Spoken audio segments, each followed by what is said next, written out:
select Fred Warner, linebacker out of BYU.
What is going on, faithful? It is your boy, Niner Sickness, with the Niner Sickness podcast.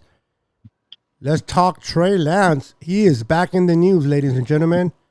He was brought back up, so we're going to talk about it. I have a great guest tonight to help me talk about Trey Lance. I just want to welcome all of you that are coming in. I did not plan this live. It wasn't pre-planned, so I'm just going out there. So those that are joining us tonight, appreciate you guys stopping by. With no further ado, let me go ahead and bring in the guest of the hour. Let's talk a little bit Trey Lance. What is going on there, Ryan? How you doing, sir? I'm doing great. How are you? I wanna thank you for having me on, Betho. Really appreciate it. And I hope everybody has. Oh, I love it. I love it. Just saying. Thank you there for everyone, please wipe your feet before entering and smash that like button for your boy, Niner Sickness. So, Trey Lance is back in the news. But before we get started talking about Trey, and amongst other things, let me ask you, how can people get a hold of you and where can they find you? So I'm at Crypto Ryan and on Twitter. Also, we have me and my co-host Waruna have a YouTube channel and a Twitter account at No Border Sports or No Border Sports on YouTube. On Facebook, we're No Border Sport, and I can't remember what it is on IG, but we're there too. And I've been dropping little clips. I think I'm gonna start focusing a little bit on blessing people on social media with clips from their favorite teams, and so they can share them with their friends. So I think I'm gonna start doing that. So please throw me a follow. It might come in handy someday. I love it. I love it. I love it. I love it. So make sure to follow him. Make sure to stay in tune. And as he's putting up some great clips. So if you guys want to enjoy a lot of pretty cool clips, man, you got to check out his channel. So let me just go ahead and welcome a few people that are here. Don, welcome to the show. So let me ask you, Trey Lance is back in the news. We're hearing about a fatigue arm, and he needs rest. I don't know about you, bro, but this is getting ridiculous. Yeah. If he's a quarterback and he needs a rest, he shouldn't be in the league. You know what I'm saying? Absolutely. I think we should probably get in the meat and potatoes of all this, because I don't really think it's worth discussing what they're talking about without discussing the fact that we know that they are mouthpieces of the San Francisco 49ers in the past. You know what I mean? Trying to get news out that benefits the 49ers. So I'm taking this with a grain of salt. You know what I mean? I think this is just a chance to try and pump up Jimmy, essentially, to get him out. And look, if the 49ers really felt this way about Trey Lance, why would they even be shopping Jimmy? Exactly. And that's what's funny about everything that we're hearing, bro, that his fatigue arm, he throws an ugly ball, blah, blah, blah. And this kid hasn't even had an opportunity to show us what he's made of. And people want clickbait. They want people to tune into their channel. So they're going to talk about things, especially in this dead zone season that I like to call it, early July before training camp starts.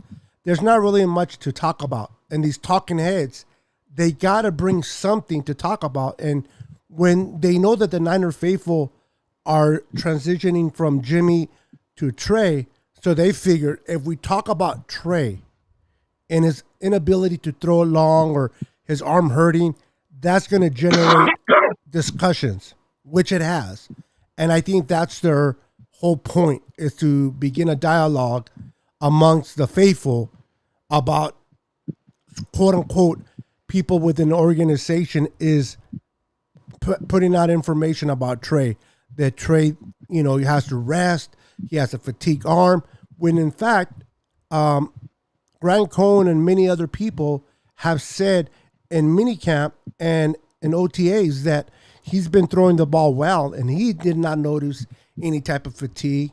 So I can't wait for training camp to start, bro. I can't wait for Trey Lance to hush quietly all those naysayers of Trey, bro. And let me ask you, I don't understand the hate. Why do people hate Trey Lance? Is it because he's the unknown?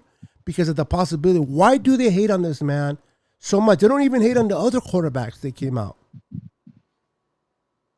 Yes, they did hate on one of the quarterbacks that came out before he came out, and that was Justin Fields.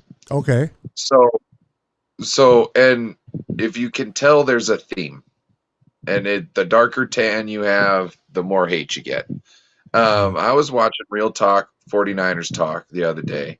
Shout out Silverado Kev, Jew the Truth, OG, and I can't remember what Real Talk, the one general, Real Talk, his name is, but those guys are awesome, by the way.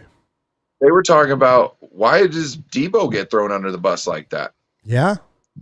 It's not just because he's in a contract or anything like that. It's just because, oh, look, this is like a black man being a thug. You know what I mean? So I don't know, but it seems to me that there's no base in here for a lot of these people to say things. You know what I mean? Now, to speak on your one point is they want to bring 49ers players up to kind of razzle us up, and that is 100% true. And the reason I say that is because if you look at like ESPN clips and stuff like that have to do with football, you'll find a lot of them. They have talk of 49ers in the title, and then they'll have a 2-minute snip in the front when they're talking about it, but it'll be a 10-minute video, and they immediately switch on to a different topic, and they speak on it for even longer. They're just trying to get us to click on their videos because they know we have the biggest presence on YouTube as far as a fan base. So I think that's 100% true. And like I said, why, if you are on the cusp of a Super Bowl and you've got this crap quarterback that you spent 3 first-round picks for, and you've got somebody who's gotten you to the Super Bowl before, why wouldn't you just cut bait or keep him on the back burner while you run it back again? Because they don't. They know where this road ends, and they know what they have in Trey Lance. So they're cutting bait with Jimmy, but they're just putting out these feelers like, hey, we're going to have to cut him and we want to pick. We just look, this came out right after Schefter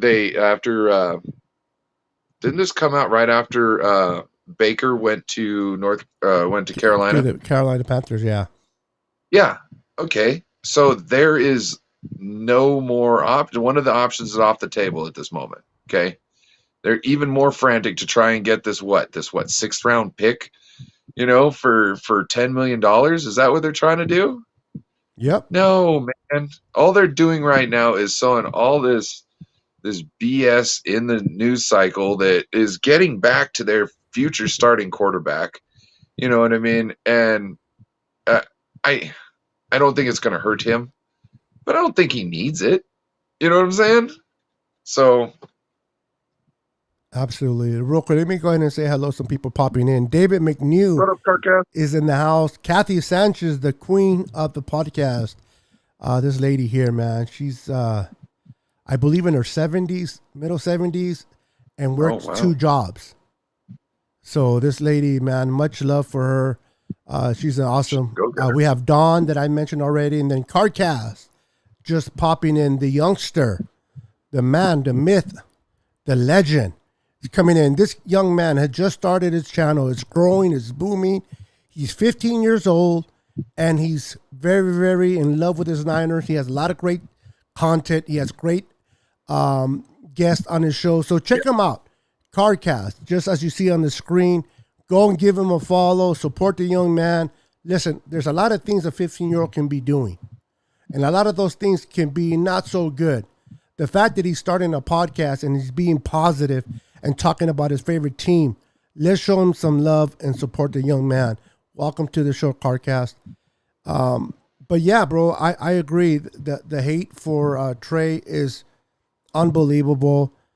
Edward just popping in real quick. Let me say hi to Edward. How you doing, sir? Says, hey, Beto and Faithful. Long time. Finally caught it live. Very busy. Listen, guys, I understand. I always say this, and I'll say it again. I understand completely that you guys have what you call life, and you guys have to do things, especially when I go live, just like I did tonight, just to go live.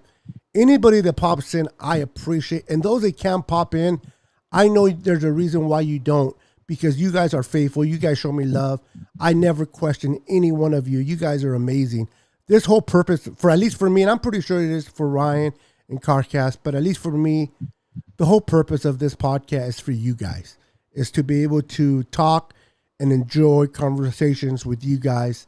Otherwise, I can just call Ryan and we can just be on the phone with one another if it wasn't for you guys. So you guys are amazing. But getting back to Trey Lance and the whole Trey Lance situation, I can't listen. Late July, I believe we start camp with 26th of July. Yes. The players probably don't start throwing the ball until the 29th. If I'm not, because you got to do all the, I don't know what they got to do in the beginning for a few days. Yeah, they just said they report at the 26th, and then I heard they're actually the first day of camp, and that's when also the reporters I think will also be there. That's the 29th. The 29th? Okay. So don't quote me, but that's what I heard. So we'll be doing some live podcasts when this generates. But until now, it's kind of like early July. People are just gonna speculate about certain things, just to bring clickbait to their channel. Don't buy in to what you're hearing about Trey. I know some Niner fans that don't really read every day on the Niners, don't really follow the Niners, and that's okay. There's a lot of Niner fans that love their Niners. They just don't have the time to follow them on a regular basis like myself or Ryan, as we are content creators or Carcast. I know you guys are busy, so we give you the information you need, but sometimes you can go on and listen to some of these people talking heads, and you can kind of get the wrong information. You can pop on from a hard day's work, and you're hearing these cats talk about how Trey Lance, they're hearing information from the inside the organization about how Trey's arm is fatigued and he has to rest between practices and between games, and you hear all this nonsense. And if you're not someone that follows the team closely, you can buy into that. And now you're concerned. You're like, wow, did we make the wrong choice in Trey? Don't allow these talking heads to fill your head with a lot of garbage. Let us open up your mind and explain to you why what they're saying about Trey is not true. And I want to just open it up for you real quick, Ryan. For those that are listening right now that maybe don't follow the 49ers every day like we do, and they heard this, and now they're like worried, what would you tell them so they can stop worrying about the Trey Lance? I can't hear you, bro. You muted yourself. We lost him. No, you muted yourself. Oh, he'll be back. I guess he didn't want to answer the question, did he? I don't know what happened there, but hopefully he'll come back. Doesn't leave me by myself. Come back, Ryan. Come back, Ryan. Let's see here. But I'll start, since he left, I'll start explaining a little bit until he comes back. Let's see, we'll wait for him to come back in a little bit. Once he comes back, I'll bring him back on. So, listen, people are talking about Trey Lance in a negative way. For those that don't follow the team, those that don't read on the news every day, it's easy to fall into the idea that these guys, they're on TV, they get paid to talk football, right? These guys, so-called experts, and sometimes 49er fans fall into that idea that since they're experts, they necessarily know what they're talking about. That's not true for the most part. They can give you some crazy stuff that is not true.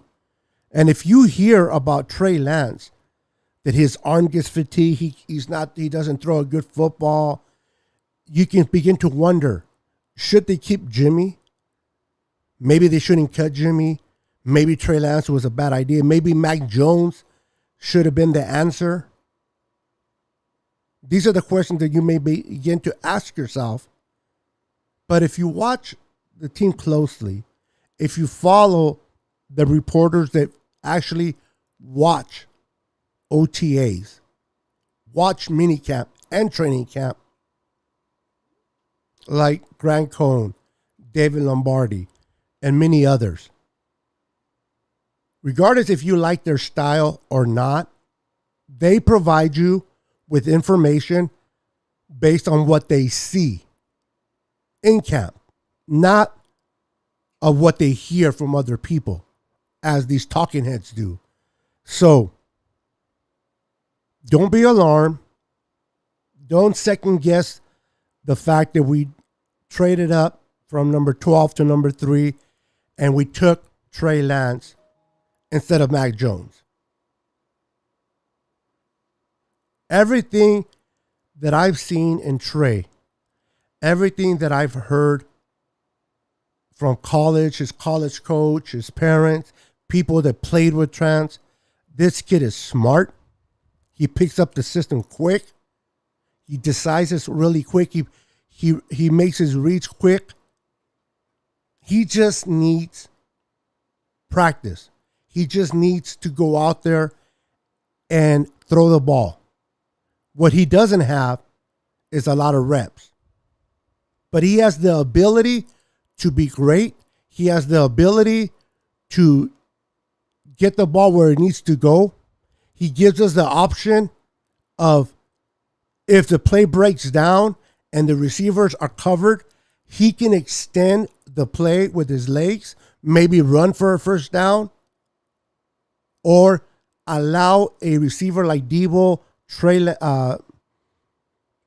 Ayuk, Jawan Jennings, whoever's out there, Ray McLeod, or even Danny Gray to get open. Sometimes you need that extra few seconds for a receiver to get open. And you can get that extension from Trey. So let's allow Trey to have a year under his belt before we can truly judge him. I always say, my friend Nathaniel always says, you got to give each player at least 3 years. 3 years of football to kind of get an idea of what you have in a player. Whether he's going to be great, he's going to be okay, or he's going to be a bust. You got to allow at least 3 years. What's up, my brother? Luis Moreno, how you doing, sir? Welcome to the show. Welcome to the show. So I had a guest, Ryan. I don't know what happened. Oh, he's in the comments. It's just us connecting. All right, hold on, guys. Let me send him. I don't know if I can do this mid-air, but let me send him another link real quick. Hold on, guys. Let me send him another link and see if we can get him back in here. Ryan, I created a brand new link. So click on the link that I'm sending to you right now. Not the one that I sent you before, but the new one. I'm sending it to you right now. Click on that one. On the one that I just sent you. Click on that one. Let's see if that one allows you to come in. That's weird.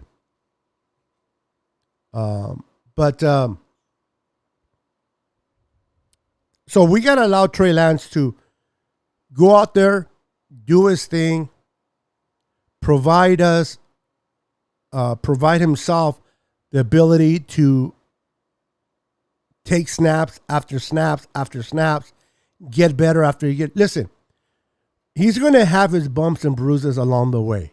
Okay, Trey Lance will have his bumps and bruises along the way. But I expect Trey to adjust. I expect Trey to learn from his mistakes. And I expect Trey each game to get better. I really do. I expect him to get better each and every game. That's my my analysis on that. He's going to get better. So how he plays against the Bears and how he plays against the Seahawks and then the Broncos and then the Rams. Those are the things that I want to see. I want to see growth each and every week. I want to be able to go and look at the all 22 tape on Trey and see his development. Is he developing? Is he getting better? When he faced a certain defense, did he make the proper adjustments? You can see that on the all 22. It's hard to see that when you watch the game and the game itself, right? You got to watch the all 22 to kind of get really a good idea of how Trey's doing. And if I see growth and development from game 1 to game 4, game 3, game 4, then that encourages me that Trey is heading in the right direction. But all these talking heads talking about how his arm gets fatigued. How does it get fatigued? I don't know that. Let's see here real quick. Yeah, it still says connecting, and I think it was the same link. You got to click on the second link. You know what? Cardcast, are you still there? Maybe I'll send Cardcast the link, and let's see if he can come in. If he can come in, then it's an issue on your side, Ryan. If he can't come in, then I might have to restart the podcast again. And my apologies for that. I'm not a Lance hater, but I've said it from the start. He throws an ugly ball, and with that comes accuracy issues.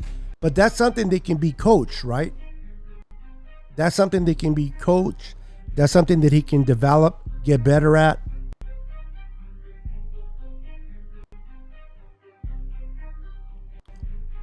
Carcast, if I send you the link real quick, if I send you the link to my channel, can you pop in real quick and say hello so that I can see if you can come in? I don't know. I don't know if Ryan is having a hard time getting in because my system is not allowing him, or it's on his side. If I send you the link, can you try to come in real quick, Carcast?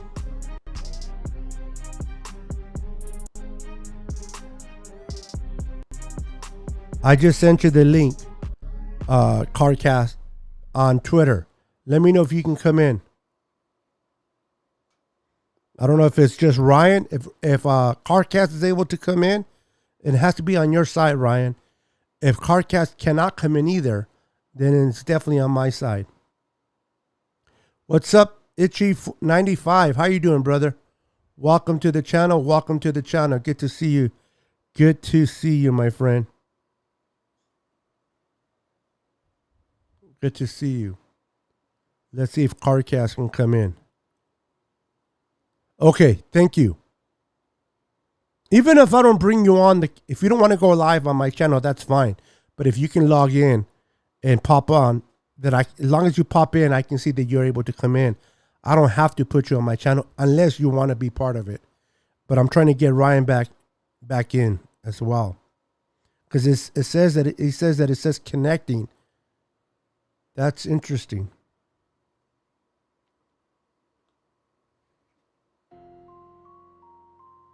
Let's see if we can get it. Anyway, well, I was in there. Yeah, you were, brother, and I apologize. I don't know what happened.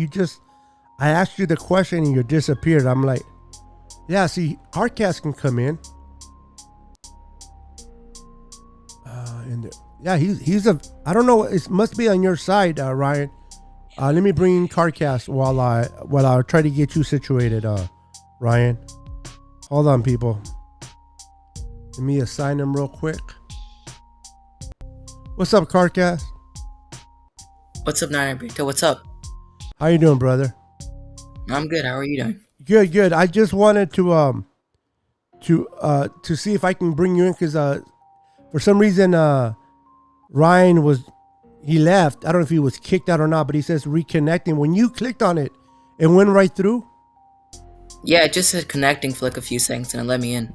Let you in, yeah. See, Ryan, maybe you got to restart you're on your phone. I don't know what to say, Ryan. But if Carcast is in here and this is not your name, so let me turn that off. So how you doing, bro? I'll talk to you a little bit while I have our boy Ryan trying to come back in. So do you have any thoughts on the whole Trey Lance situation? Can't hear you. Oh, my bad. I was on mute. But like you and Ryan were talking about before with all the negativity just flowing out there in the air, like I think it's just unbelievable. Like, why put so much hate on a guy when you've seen such a small sample size, in my opinion, from last year, right? Like, all these people coming out. There was a few people coming out today. I didn't really get to look too much into or dig deep enough into all the stuff they've been saying, but I've just been hearing stuff about like, arm fatigue, arm weakness, stuff like. I'm just not looking into all of it. I know it's something to look at, but right now, all the negativity that's just floating out there, I just think it's unbelievable, and I just think it's unrealistic to put on a guy like Trey Lance. So, yeah, I agree. But like I was telling Ryan and the viewers that it's the early part of July. There's not that much happening in the football world. These people get paid to deliver something to their viewers, and they're clickbaits. They're like, what can we say to generate a conversation about football? Oh, let's talk about Trey. Let's say that people from within the organization is telling us, a source, which I like to call, is telling us that Trey gets tired and fatigues, arm gets fatigued, and they know that this is going to cause a reaction, right? This is going to cause a reaction from the fan base. So, but real quick, bro, Ryan's back in. I don't mean to. You know what? Let's see if I can. Hold on. Give me 1 second. Give me 1 second. I can do Cool. this. Hold on. Let's see how. Let me work my magic. Hold on.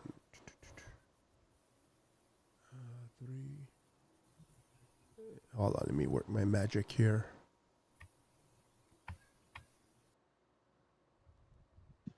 What's up, Ryan? You back? What is up? All right, he's back. Let me just Yes, put you man. in here. It was weird. The login button wouldn't light up, Really? but I could press go or like go on my name and it would like submit it. Okay. And then I was there and connecting. But when I restarted it, it asked me a question again and it came blue again. And here I am. Perfect. Perfect. At least you're here, bro. At least you're here. You're back. Yep. And then Cardcast is joining us. So we'll make this Heck yeah. a threesome. Whoa. With a 15-year-old, that's not cool. I didn't go there, bro. That's your mind went there. I said threesome can mean anything. But if it only means that, then I do apologize. That's not what I It's definitely good. that's It's not all what I good. meant. No, you're good. But I just can't when the joke's there. bro, you know what I mean? you threw me under the bus when you said 15-year-old. That's messed up, Ryan. I'm backpedaling now, bro. I'm like, damn it, Ryan, you bastard. I'm like, this guy just threw me on the bus. But all right, so we can make this work. Let me read what Itchy says real quick. It says my issue if Trey really has as many problems as they make it out to, then the leadership of the organization should be fired. I don't know. Anybody want to respond to that? Well, yeah. If you look at his play during the Houston Texans game, you didn't really see any concerns of that magnitude. And you're talking about that's the second week he's gotten reps with the first stringers. He's still got an injured thumb, or injured index finger, but it's not as bad. Or Yep. what, pointer finger? Yeah, you got an injured pointer finger, so it's not as bad at that point. So I think that one game can show you at least that's somewhere you could just say that's probably a baseline game for him. You know what I mean? You could say if that game goes well with him having all those things against him at that point. That was a You could playoff say- game too, which made it even more exciting. Well, it was essentially you got to win it. You know what I mean? You got to win them, but like you could say that's almost what he's going to do for the most part. Now, in the beginning of the season, I think he's going to have some issues, and I think going up against certain teams, he's going to have some issues. I think some defensive coordinators are really going to have a good idea of what to do against him, especially when you go up against some of the AFC teams because they go up against Lamar and the Ravens like that. So, Yes. but other than that, you know what I mean? I think that's a pretty good baseline of what his average games are going to be. You know what I mean? He's going to have lower games. He's going to have higher games, but that's going to be his average game is if you take that Houston Texan game. I have a feeling. Yeah, and for what we saw too in that game, particularly, I don't know about you guys, and I want you guys to give me your thoughts on this. I'll start with Ryan, then I'll get Cardcast.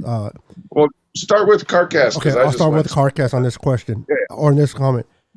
And it seems like in the Arizona game, for the fact that he had an injured finger, his index finger, he wasn't throwing properly.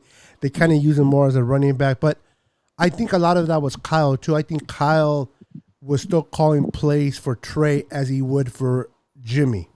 And correct me if I'm wrong, Cardcast, but in the Texans game, at least in the first half, I saw a lot of the same play calling for Trey that they do for Jimmy, and it wasn't really working towards the end of the first half. And then you started to see Kyle change the game plan.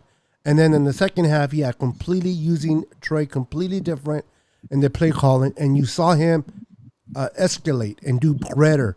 So I think that was a learning point for Kyle Shanahan too. So I want to get your thoughts on that, Cardcast. Did you see a difference between the first half of the Texans compared to the second half when it came to Trey? Oh, for sure. Yeah, I think the scheme was much different, and I think all Niner fans saw the difference. In the second half, the offense was booming. In the first half, they really couldn't get anything going.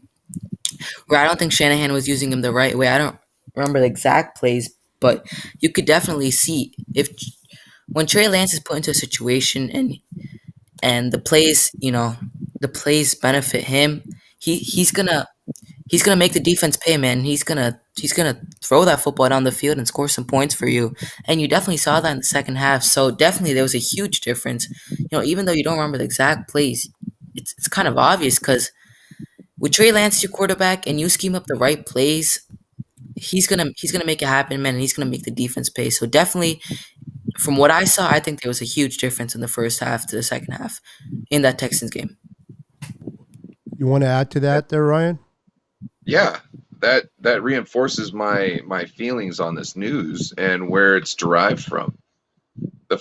Kyle Shanahan knows what he's got in Trey. He can change it up at halftime and win a game. He tried to go out there with the Jimmy offense to kind of keep a ceiling on Trey, I think. Have a this and that, knowing that all I have to do is open it up a little bit and we could probably definitely win this game. You know what I mean?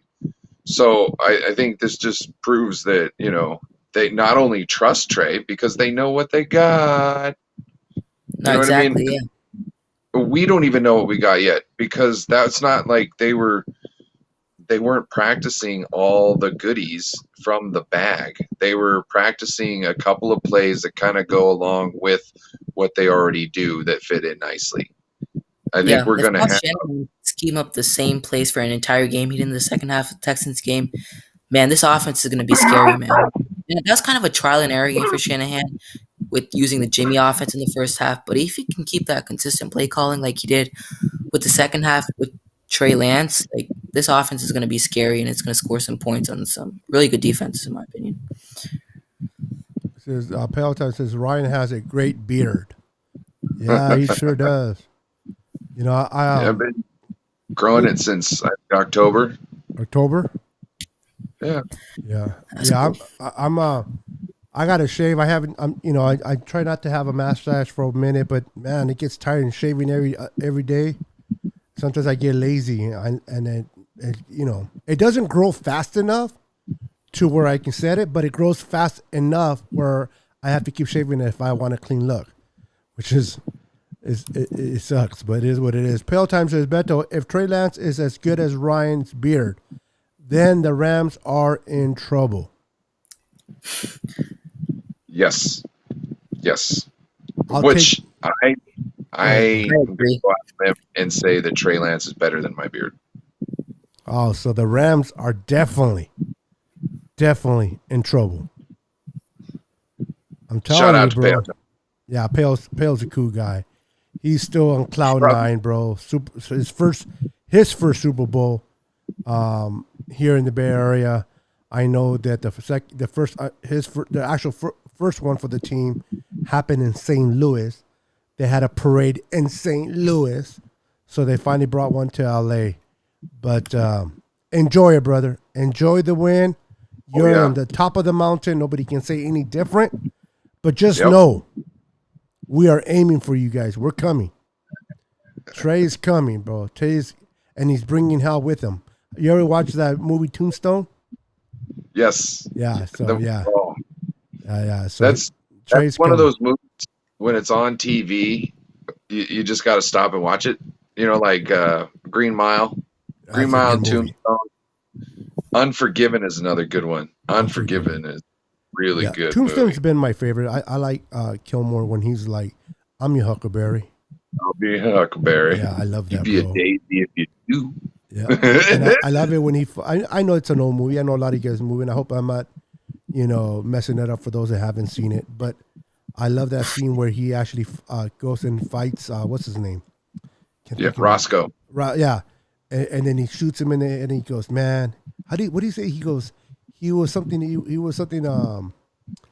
Can't think of the word. But he was teasing him. In other words, as he was dying, bro. I'm like, man, that's That's crazy. The He way was pretty much high strung. He was so high strung. I love it. yeah, he was telling him pretty much like, I thought you were the one that was going to kill me, and you didn't have it in you. You Nope. didn't have it in you. As he's dying slowly. Ooh. Exactly. Itchy says, I can't wait to see the Kyle and Trey progress throughout the years. Trey is young, and when I was at the Houston game, I thought he was too amped early and finally settled down. I can imagine. I mean, if there's a downside to Trey, honestly, it's just the lack of reps. It's the lack of reps and not playing a lot. That's the downside. But the more reps he gets, he's very smart between the years. Very smart. And players like that usually adapt quickly. They pick up quickly. Yes. Is he going to make his mistakes? Absolutely. Is he going to make those throws where you're like, man, what were you thinking, Trey?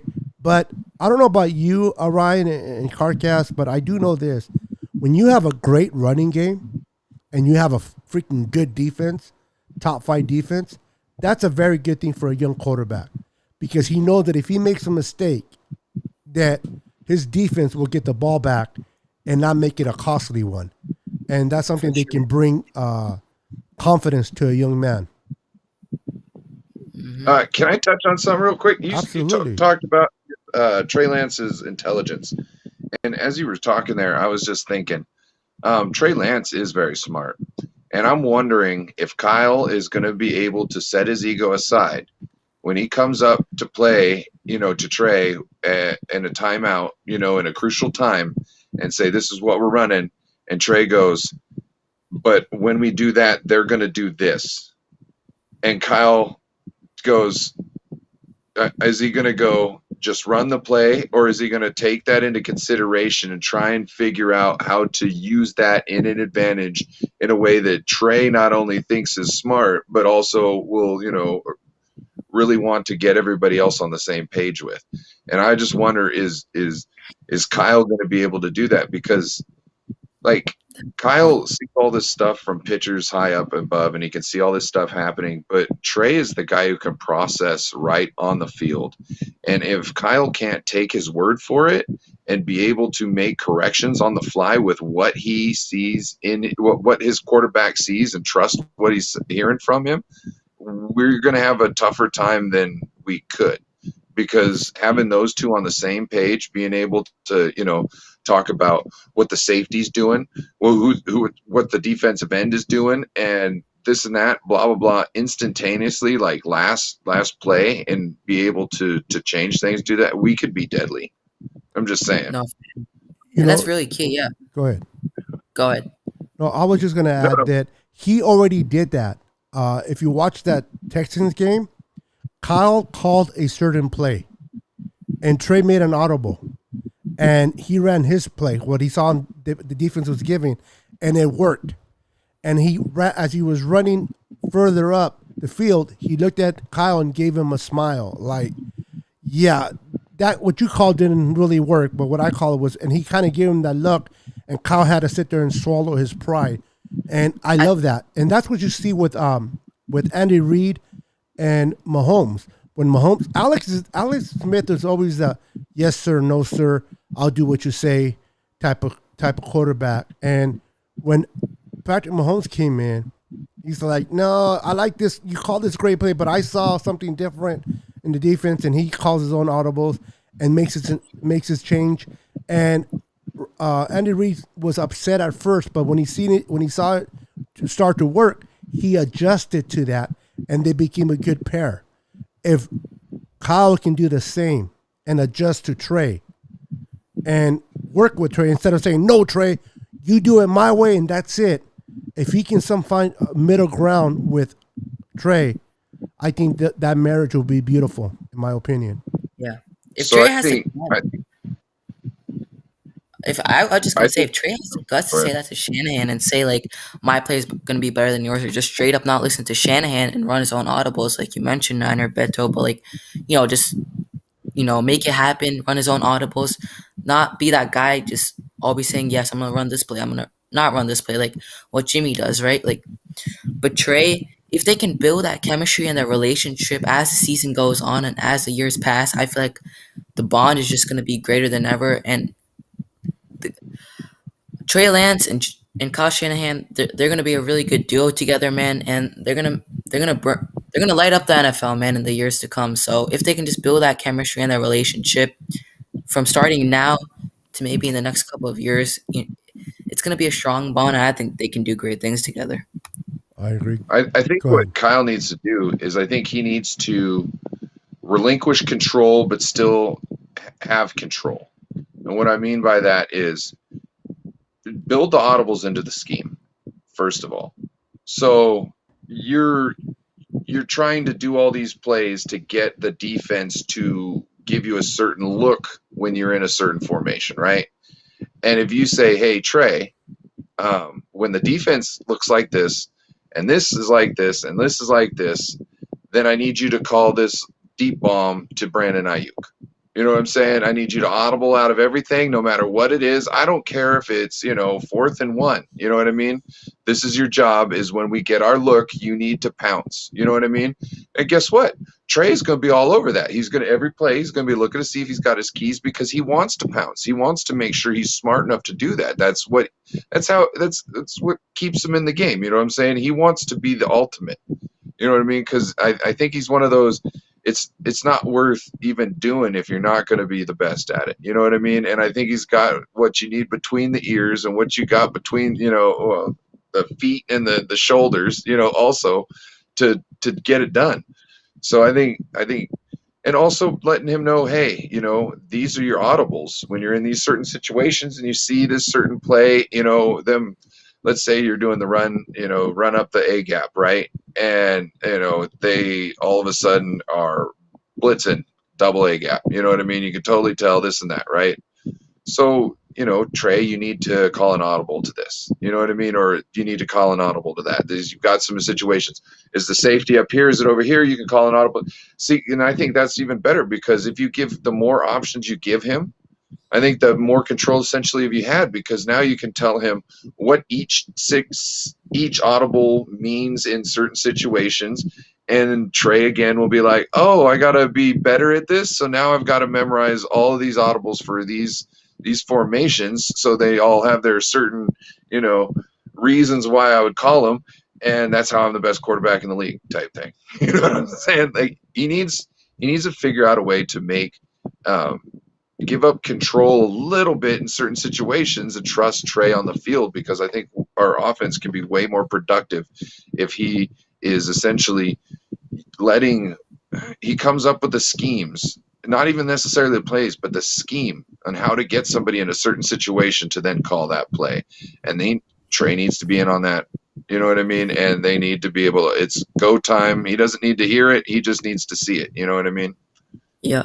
Yep. And that's just going to come with time, in my opinion. The longer they work together, the stronger the chemistry is going to be. So, Absolutely. I just want to welcome real quick my boy, my brother from another mother, the one and only, the myth, the legend, Mr. Luke Luna. What's up, Luke Luna? He says, bang, bang, Beto gang.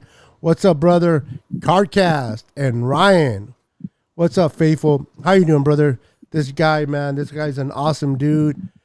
If you're Yes, if you're in the Utah area and you want to get tats, this guy's a great tattoo artist, man. This guy can sling some great ink. Guy's awesome. Love you, brother. Welcome to the channel. But yeah, man. I'm sorry. Go ahead. You said Utah? I think that's where he's at. Yeah. If I'm wrong, he'll correct me right now. But I think last time we spoke, he said Utah.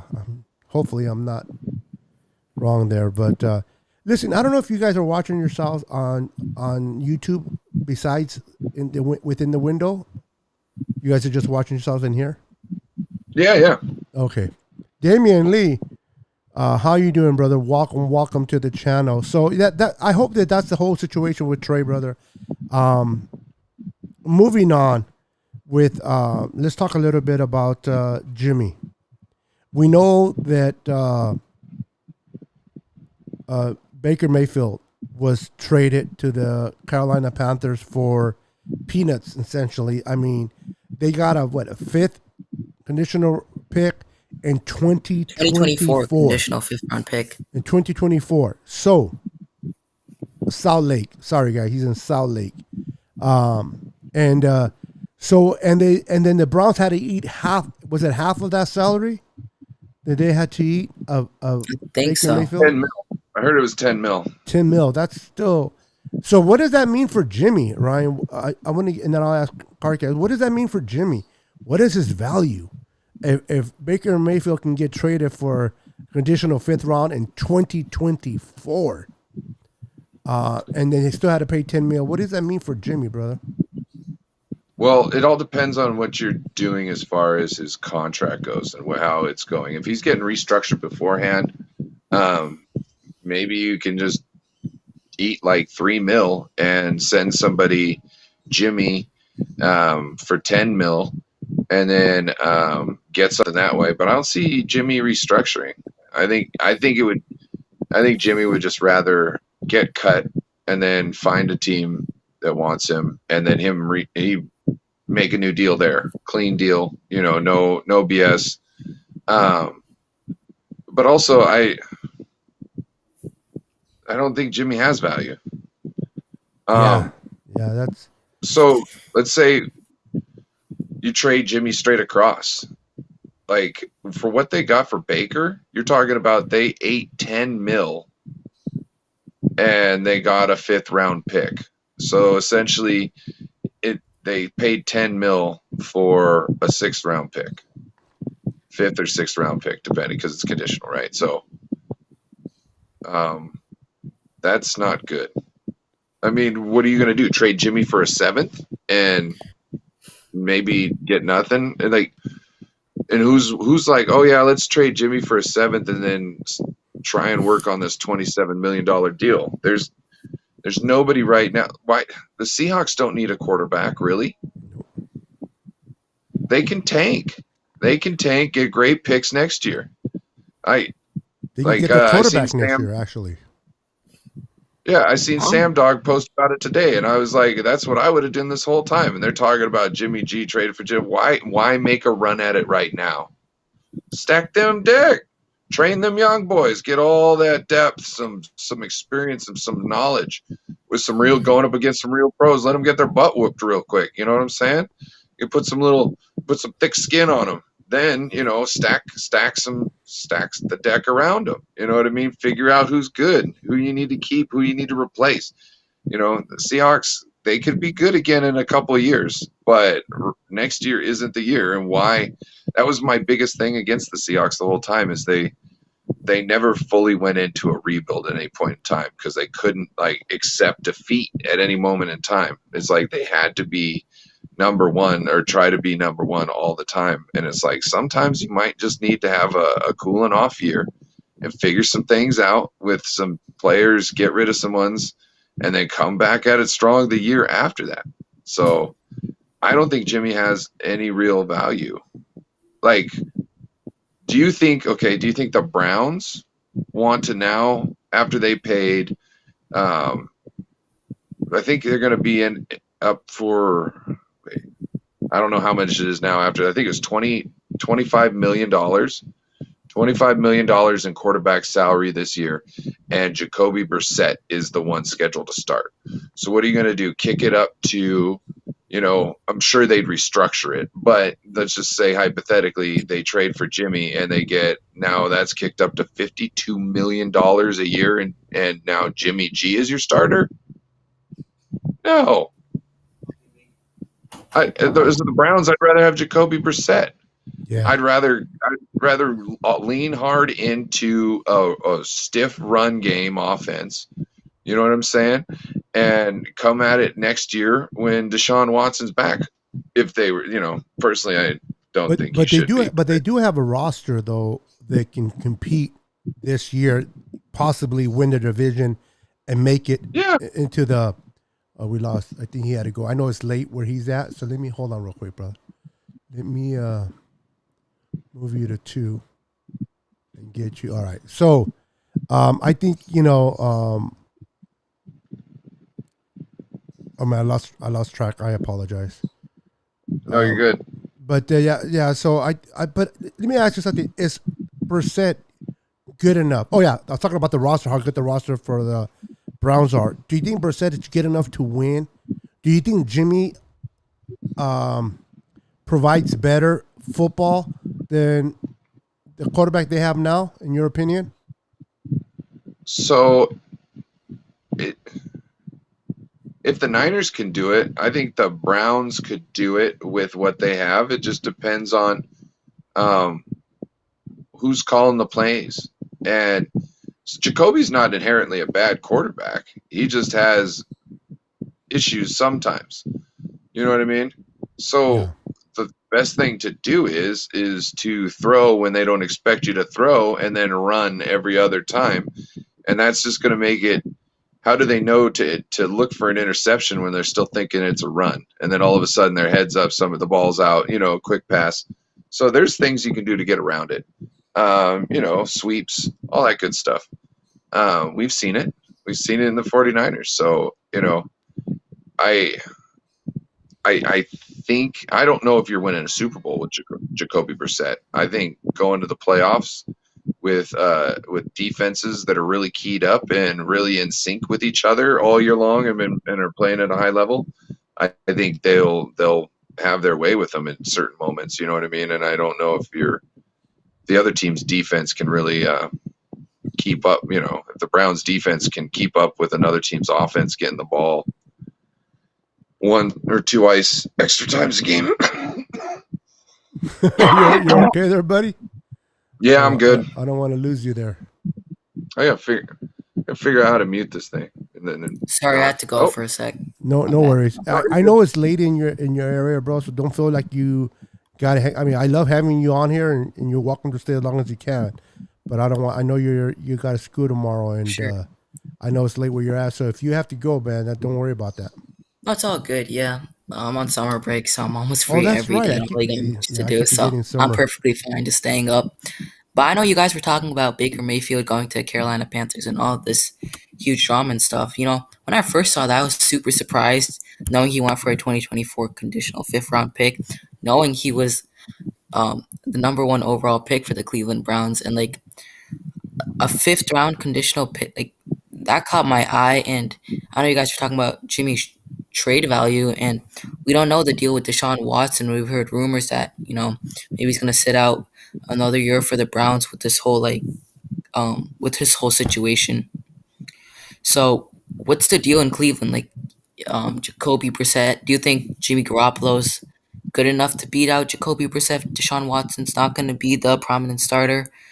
Like I think Crypto said that that Jacoby Brissett is scheduled to be the starter, right? With all the cap and stuff, and Deshaun Watson not being there as their starter. So do you think Jimmy Garoppolo in that sense has some trade value that Cleveland will look at this guy and say, oh, okay, he could be our starter maybe for this year and beat out Jacoby Brissett? Or do you think Jacoby Brissett's gonna be that guy for the time that Watson is gone?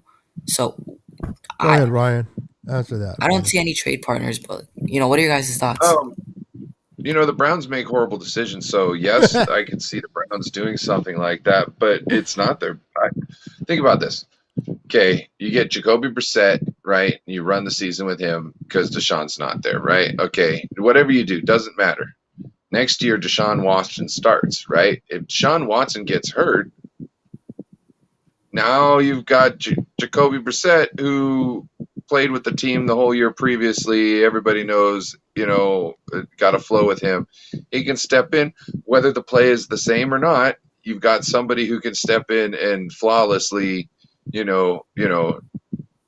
the offense without, having those I don't know what's going on moments. So, and I don't think you're keeping Jimmy around behind Deshaun Watson. Why? They're two different style quarterbacks. Jacoby Brissett's more like Deshaun Watson than yeah, totally different quarterbacks. Yeah, to me, and Jacoby Brissett and you're talking about like mobile quarterback.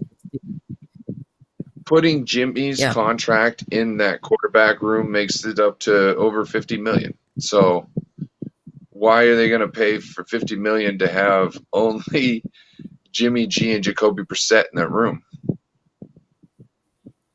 Yeah. It's like with having Jimmy G right now on the team. Just it's like all that salary crap, for a player that it's just taking up a roster spot at this point. And same thing going back to scheme. Trey Lance and Jimmy Garoppolo are two totally different quarterbacks, play two totally different games. So it's the same situation. And at this point, maybe Cleveland's stupid. They just did a really stupid move, in my opinion. Maybe they do one again, but at this point, maybe if Cleveland does not decide to take that route, I honestly don't see much trade partners for Jimmy G at the moment. But we'll see. Real quick, Itchy95 brings a good comment. I think you pointed at it. The comment. Yeah, I want to read it out real quick. ahead. The league is very upset with Cleveland for that guaranteed Watson contract. That's part of why nobody would give them anything for Baker. What are your thoughts on that? I could see that being a thing. I also want to throw Balky under the bus for being an idiot and taking Baker Mayfield after one of your wide receivers said no. So that's him again, creating such a great winning atmosphere that everybody wants to show when they up took Baker? every day and work hard. Huh? He was in Cleveland when they took Baker? Balky. What? No, Balky. Was Balky in Cleveland when they drafted Baker? No, Balky's in North Carolina. Or not Carolina. No. Yeah, he's in Carolina. He's in with the Jaguars. Oh, that's right. Never mind. It was Balky. Yeah, you threw me off when you said Balky. I'm like, he's an idiot. You're right about that, but I'm like, let's just throw Balky on the bus. Anyway, he's an idiot. Fair enough. Fair enough. Luke Luna says Jacoby will not take the Browns to the playoffs. He's not as good as Baker, and I think Jimmy is better at what he does than Baker at what he does. So really, I think Baker was a very underrated quarterback, and just the Panthers getting Baker Mayfield just made them like 5 times better, man. Like I've always liked Baker Mayfield. I don't know why people hate him so much. I always thought Baker Mayfield was a really good quarterback. Well, he's definitely going to improve the Panthers. Tannehill. He's better than with Sam Donald, right? So yeah, and the Panthers just upgraded. Like man, they just upgraded like times 5. Baker's just a piece of crap of a person. I think. You know what I mean? His play on the field is good, and the players don't want to necessarily have anything to do with him. But if he can just shut up long enough to go somewhere, he could be he could do some damage. So do you think that if he becomes a starter in Carolina, he'll start making those commercials with having the keys of the Carolina stadium like he did with the Browns? I mean, the dude, I've never seen a quarterback come in and do so many commercials as Baker Mayfield. I'm like, bro, aren't you even studying the damn playbook instead of this commercials? Jimmy G does that with Cleveland now. Bro. CarCast. Oh, I can see that. Jimmy G goes over there real quick and he starts doing commercials. Yep. Now he's like, I have the keys of this. Yeah. Of this car. That's a Niner fan stream. Baker bro. who? Cleveland's going to pull out a stupid move on us. I'm going to bet money. As long as it makes us look good and we get a good, I don't care what they do. I just want to welcome Corey Davis to the house. What's up, Corey? How you doing, brother? Good to see you, man. Yeah, I know it's a lot of money in that trade with Browns, but I can definitely see the Browns have the money if they want to do that. I don't know who's behind Jacoby as a quarterback if Jacoby goes down, but if they bring in Jimmy, having Jimmy start and having Jacoby as a backup while they get through this year, it wouldn't be a bad thing. But do you think they will pay the whole amount of money of what Jimmy makes? Do you think Niners will have to eat some of that? Or do you think that Jimmy would have to restructure his contract before signing with the Browns? I doubt Jimmy's going to restructure in my mind. Okay. And what about you, Ryan? That's why I think it's Jimmy G will be cut. I think this is also sign him. What did I hear? What did I hear today? That I can't remember where I saw this. It was on, I think, ESPN on NFL or some NFL on ESPN. The title was "The Niners are willing to hold on to Jimmy G or something like that. And all I'm thinking is, this is just posturing. This is just telling everybody, you got to get him now because we're going to do the dumbest thing that anybody's ever done before. And everybody's like, okay, do it. And they're like, no, I'm going to do it. And they're like, okay, just do it then. You know what I mean? Like, we don't think you're going to do it. So just cut him.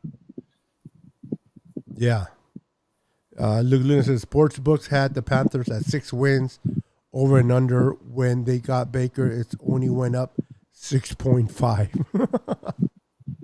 Yeah, I think Yeah. Jimmy just gets cut or some team signs him mid-season or something like that. I don't think he's going to restructure.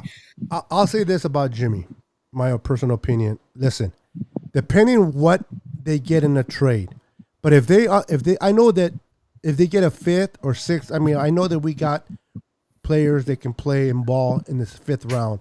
You got Kittle, you got Greenlaw. 6th round, you got Elijah Mitchell, but it's no guarantees to always hit that with those low picks, But right? you're also talking about you have to pay essentially what, $10 million of And his that's contract. and that's exactly where I was heading, Ryan. Is it worth it to pay that? I don't think it is. I think a 5th or 6th round, I'd rather just cut my ties and not pay him anything and just And then move think on. about this, Beto. You then have to pay that player. So then you have to pay, $10 million for the rights to get the player that you don't even know that who it is yet. And then you have to pay that player, I'm guessing, I don't know what the thing is, but probably a couple million after that. So, you might be in it all of a sudden 15 million for somebody who might never see the field. You're saying you have to pay a player to get them? Well, if you a So- rookie, if he comes in from a draft, you got to pay him something to be under contract. They don't play. The lower you get, the lower the draft is, the less they get. But I don't think they make anything less than 100,000. Or Yeah. it's up. I know it's up there. So Well, I think if you're drafted, there's something different. You know what I mean? So if you get drafted, there's a minimum that's more than 100,000, and then if you or end up going practice squad or something like that, and that's where I don't know. Don't quote me. Wait, so you pay the player once they get drafted, or you pay them to get drafted if you want them? So what we're saying is to shift Jimmy off and get a 6th round pick like they did with Baker. We would probably see the 49ers paying about $10 million of Jimmy G's salary. So you're talking about just to get that pick, you have to pay $10 million for a future 5th or 6th rounder. got you. And then you actually have to pay that player once they're on your team. So you're in it for $10 million plus, and you don't even know who the heck this person is. You know what I'm saying? I see your Debo's point. rookie contract is going to be less than that, probably. You know what I mean? By the time it's done. Yeah, You know what I'm saying? valid point. If they pay 10,000 for Jimmy, you got to look because they're getting that 5th round pick, right? So you got to look as okay, even before they make that pick, they're already 10,000 behind on that player, and then whatever that player makes, you go on top of that. And then you have to ask yourself, is it worth it? And I don't know about you guys, unless they hit on the player and the only time will tell, then you can say it was. But if they don't, so at this point, why even take a chance? I would just pop my losses, cut it. And I think, you know what? I don't know about you guys, but real quick, I think this is what the Niners are hoping. I could be wrong, but I'm hoping they keep on, if they can't trade Jimmy right now and he starts throwing and he clears physical, I'm hoping that he bless you. I'm hoping that I think the Niners are hoping that a team out there that is in training camp, by God forbid that a quarterback gets hurt and now they're without a starter and a team becomes desperate because they need a starter, maybe at that point Jimmy becomes valuable to that team. But what are the chances of a team losing their starting quarterback? Let's see. And your guys' thoughts? I think, I think it's low. I don't think it's high. I mean, we'll see what happens. I think the Niners should just cut him. But you guys made a great point. If we're gonna draft a player, we're obviously gonna have to pay him that $10 million, right? But I don't think Jimmy G is gonna be that guy inside his heart that's gonna say, "Oh, I'm gonna go allocate this money to a need on this team or a player." I'm just gonna keep it to myself. And I don't think he's just gonna restructure in my mind. I think Jimmy G's gonna keep that money. I don't know where we're gonna get all this money for to pay whatever rookie we're getting, which I don't know if he's gonna pan out or whatever. I don't think Jimmy's gonna restructure or really allocate that money to more. The the only way he restructures is if it's his ideal team that he wants. Let's say he wants to go back home to Chicago, and they're like, boom, here's the money, boom, here's this and that. He's like, yep, that's what I want. You know what I mean? That's the only way he's going to restructure, if it's everything he wants. And I bet you he's not going to get that deal, because whoever's left on the table at this point, I wouldn't want to necessarily go to. Yeah. Yeah, in Chicago, yeah, even though that's definitely where he would have wanted to go back there, but they got Fields. There's no way they're going to. If he starts Jimmy. week 1 for them versus the Niners, that'd be Yeah, so but fun. you could be the backup, wait for him to get hurt, and then you come in with your vet experience. True that. Anyway, guys, we've been above an hour, and my internet for some reason is pulling teeth right now. So I'm gonna call it a show. I know we can get through our topics, but I apologize a little bit for the mishap earlier. I don't know what happened with you, Ryan, but I'm glad you're back. My fault. And no, nobody's fault. It's just things My happen. phone. And I'm glad you're back, and I'm glad that Cardcast was able to come in and join us at the spur of the moment. You are a trooper, brother. I asked you if you can come in, and you were able to do it, man. So I appreciate that. Hey, no problem, man. To Anything all our for your viewers, sickness. to our viewers, thank you for watching. Thank you for being part of the podcast. We got to do this again. I had fun. Maybe started a little bit earlier. I know it's late for many of you. I was barbecuing earlier, and I started late, but next time we'll probably do something like this, and I can bring this fine gentleman back. And real quick, on Monday, go ahead, Ryan. Go ahead and promote our Monday podcast and where they can find us on Monday. Niner World Order with Aaron from 49ers First Takes, Bashar from 49er Minded, Betho from Niner Sickness, and me, Crypto Ryan from No Borders Sports. And we all talk 49ers football and a little bit of wrestling themes, all that good stuff. Yeah, it's a great show. We have a blast doing it. This will be our second? Our third. Third. Yeah. This will be our third Already. show. And what time does it start? Please remind me, bro. It's been a long day for me.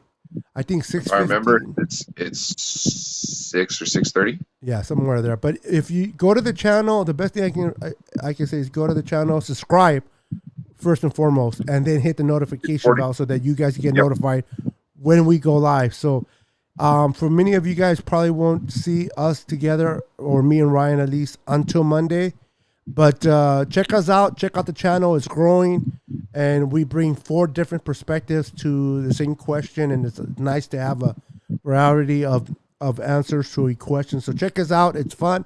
We do the wrestling theme, 49er style, and it's fun, man. So once again, thank you, Ryan, for coming on my show tonight, brother. Thank you, Cardcast, for coming on, and all the viewers. You guys are great. You two gentlemen, stay right there. Don't go anywhere. For everybody else, good night. Have a wonderful evening, and we'll see you on the next show. Peace.